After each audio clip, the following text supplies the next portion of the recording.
Shof'tim, Chapter 1.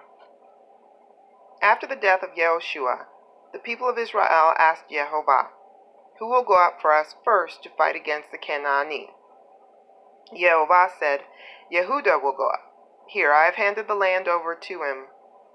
Yehuda said to his brother Shimon, "Come up with me into my assigned territory, so that we can fight against the Canaanite, and I likewise will go with you into your territory." So Shimon went with him. Yehuda went up, and Yehovah gave the Canaanite and the Perizzite into their hands. Of those in Bezek, they killed 10,000 men. They found Adoni Bezek in Bezek, and they fought against him. They killed the Canaanite and the Perizzite, but Adoni Bezek fled. They pursued him, caught him, and cut off his thumbs and big toes. Adoni Bezek said, 70 kings, with their thumbs and their big toes cut off, gathered food under my table. God has paid me back in accordance with what I did. They brought him to Jerusalem, and he died there. Then the people of Yehuda fought against Jerusalem, captured it, overpowered it with the sword, and set the city on fire. Afterwards, the people of Yehuda went down to fight against the Canaanite who lived in the hill country, in the Negev, and in the Shephelah.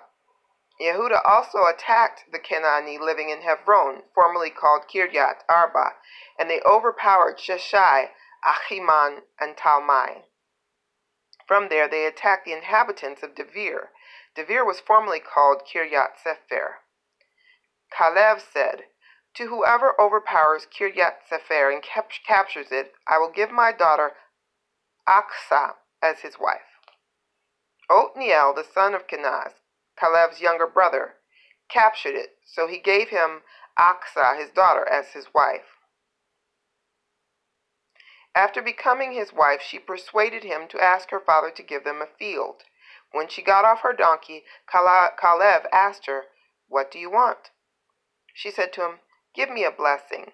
Since you gave me land in the Negev, also give me sources of water." So Caleb gave her the upper springs and the lower springs.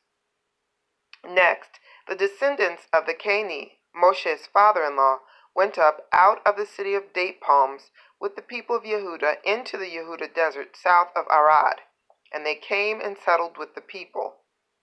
Yehuda went with Shimon his brother. They overpowered the Canaanite who inhabited Zephat and completely destroyed it. The name of the city was called Hormah. Yehuda also took Azah with its territory, Ashkelon with its territory, and Ekron with its territory. Yehovah was with Yehuda, and they took possession of the hill country, because they could not drive out the inhabitants of the valley, since they had iron chariots. They gave Hebron to Caleb, as Moshe had said to do, and he drove out from there the 3 sons of Anak.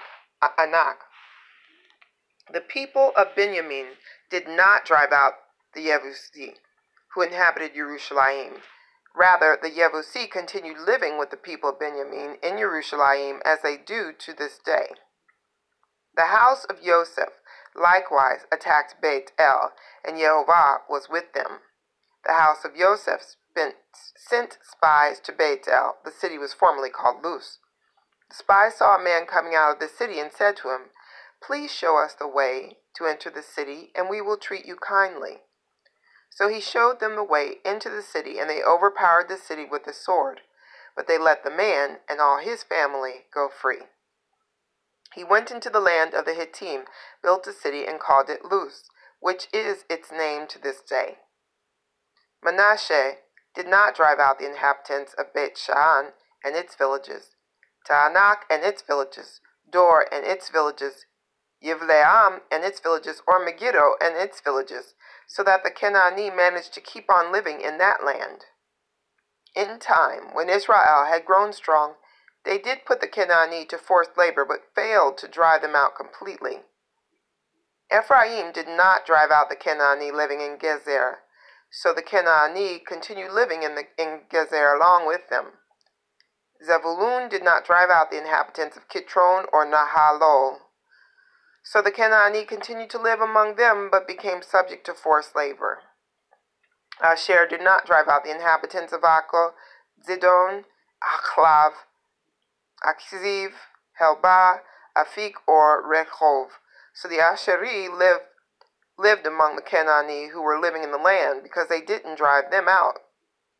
Naphtali did not drive out the inhabitants of Beit Shemesh or Beit Anat, but lived among the Canaanite living in the land. However, the inhabitants of Beit Shemesh and Beit Anat became forced labor for them. The Emori forced the people of Dan into the hills, for they would not let them come down to the valley. The Emori had resolved to live in the Heres hills, in Ayalon, and in Sha'alvim. But when the power of the house of Joseph grew greater, they became subject to forced labor. So the territory of the Emori was from the Scorpion ascent and the rock upward.